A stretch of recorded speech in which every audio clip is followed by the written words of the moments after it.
আসসালামু আলাইকুম। আলহামদুলিল্লাহ আমরা সবাই ভালো আছি। আমার প্রিয় বন্ধুরা যে যেখানে আছেন সুস্থ থাকুন, ভালো থাকুন। তাসনিম আয়রা চ্যানেল থেকে সবাইকে জানাই স্বাগতম। দেশ ও দেশের বাইরে যারা আমার চ্যানেলটিকে দেখতেছেন তাদেরকে অসংখ্য ধন্যবাদ জানাই। প্রতিদিনের মতন একটি ভিডিও শেয়ার করতেছি, আশা করি তোমাদের ভালো লাগবে। যদি ভালো লাগে অবশ্যই একটি লাইক, কমেন্ট, চ্যানেলটিকে সাবস্ক্রাইব করে পাশে থাকবেন। তা আজকে হচ্ছে মানে এটা রাত্রে রান্না। প্রায় এশারের নামাজ পড়ে আমি 9টা সাড়ে 9টার দিকে রান্নাটা করতেছি। তো ঈদে অনেক মাংস অনেক কিছু রান্না করেছে, ওগুলা খেয়ে অল্প অল্প ছিল। তো দুপুরে অল্পর মধ্যে খিচুড়ি করেছি, আর আমি হচ্ছে রোজা রেখেছি। তো আজকে রাখলে 2টা হবে, কেন স্কুল খোলার আগে আমি রোজাটা রাখতে চাচ্ছি। কেননা ভোরবেলা খেলে আবার 6টা বাজে মেয়েকে নিয়ে স্কুলে উঠতে হবে, সেই জন্য রোজাগুলো রেখে ফেলি। আর এই চাঁদ থাকতে থাকতে তো রোজাটা রাখতে হবে, সাক্ষী রোজাগুলো। তো দেখি খিচুড়ি খেয়ে তো আর রোজা রাখা যায় না। তো অল্প করে আমি একটু পুঁটি মাছ সাধারণ মশলাভাবে আদা রসুনও বাহির করে নেই, এভাবে একটু টমেটো আলু দিয়ে একটু ঝোল ঝোল করে এই যে ছোটো পুঁটি মাছগুলো যেমন সরপুঁটির মতনই দেখা যাচ্ছে, বড় একটু, তো ওগুলো একটু রান্না করব। সেগুলো আপনাদের সাথে অনেক দিন পরে আমি আজকে রান্নার ভিডিও শেয়ার করতেছি, মানে নিজে রান্না করে। আর এরকম পুরাটা ডিটেলস অনেক দিন হয়েছে, কেননা রোজার মাসে মোবাইলটা ছিল না। তখন আমি অনলাইনে যে পেজের কাপড় ড্রেসগুলো ছিল সেগুলো আপনাদের সাথে শেয়ার করেছি বেশিরভাগ। তা আজকে অনেক দিন পরে করলাম। আর রসুনটা আমি এভাবে দিয়েছি, এখানে রসুন 2টা দিয়েছি এভাবে খাওয়ার জন্য। আর হচ্ছে কাঁচামরিচ আর বোম্বাই মরিচ রোজার মাসে এনেছিল, ওরকম খাওয়া হয় না। রোজার দিনে তত ঝাল খাওয়া ঠিকও না, আর মনে চায় না এত কিছু খাওয়া। তা বোম্বাই মরিচটা একটু কেটে দিয়ে দিলাম, একটু ঘেরান করবে। তাই যে সাধারণ যেভাবে আমি আজকে আদা রসুন ছাড়াই কিন্তু তরকারিটা রান্না করতেছি। আগে দেশের বাড়িতে দেখতাম আদা রসুন তো জাস্ট আপনার হচ্ছে মাংসতে ইউজ করতো, আর তরকারি তো অত করতো না। এখন সবাই করে, এখন যদি একটু শাক বা ভাজি টাজিও করে এখন সবাই দেয়। এখন মশলা জাতীয় খাবার কিন্তু এখন সবাই বেশি খায়।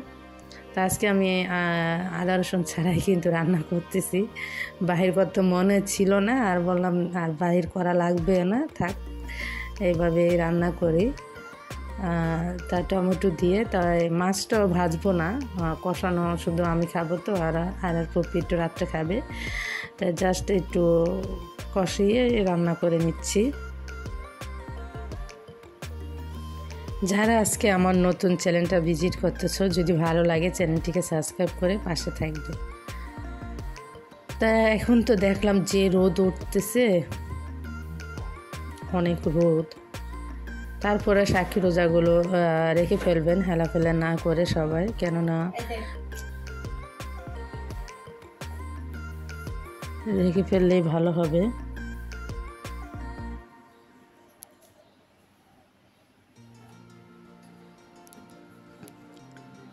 রাখতে তো হবেই, এই চাঁদ থাকতে থাকতে তো সাক্ষী রোজাগুলো রাখতে হয়। তা আজকে নিলে আমার 2টা হবে, আরও 4টা রাখতে হবে, 6টা রোজা তো। তা আলুটা আমি একটু আগে কষিয়ে নিলাম, আলুটা তো একটু সিদ্ধ হতে সময় লাগবে।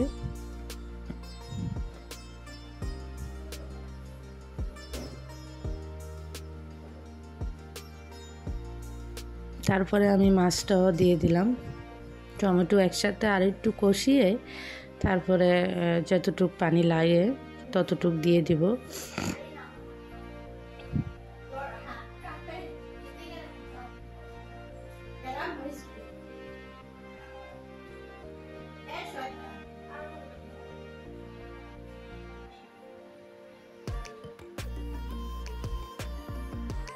তো ভালোভাবে একটু কষিয়ে নিচ্ছি।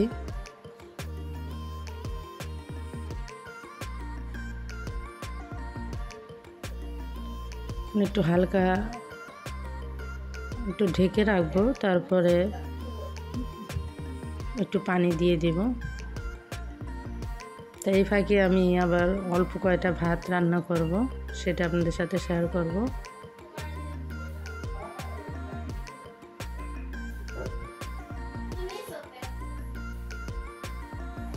আমি চালটা ধুয়ে ফেলি।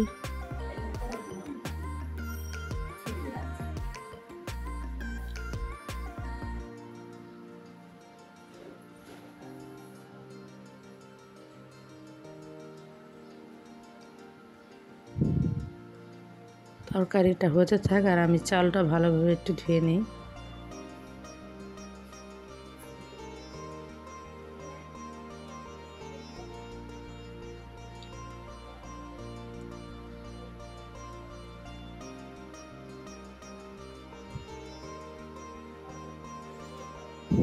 একটু আমার কষানো হয়ে গিয়েছে, এখন একটু পানি দিয়ে দেব পরিমাণ মতন যতটুক লাগে।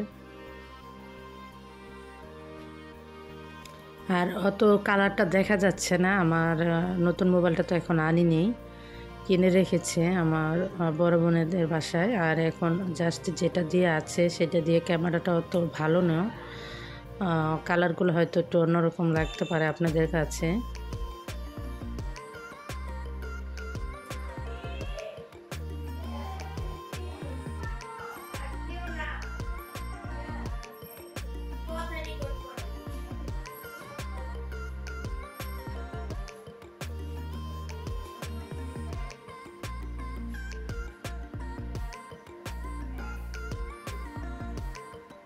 তো পরিমাণ মতন পানিটা দিয়ে দিলাম।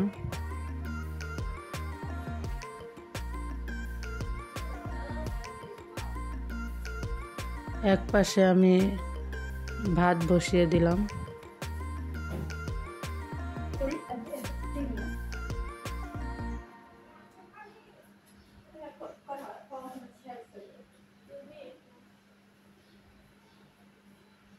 তো হালকা একটু ঝোল রাখবো, অন্য কোনো তরকারি নাই তো সেই জন্য আর কি, নাহলে পোড়া পোড়া করে ফেলতাম।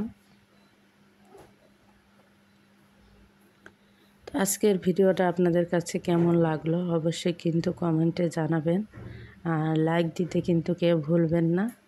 তো এই যে ধনেপাতা দিয়ে দিলাম।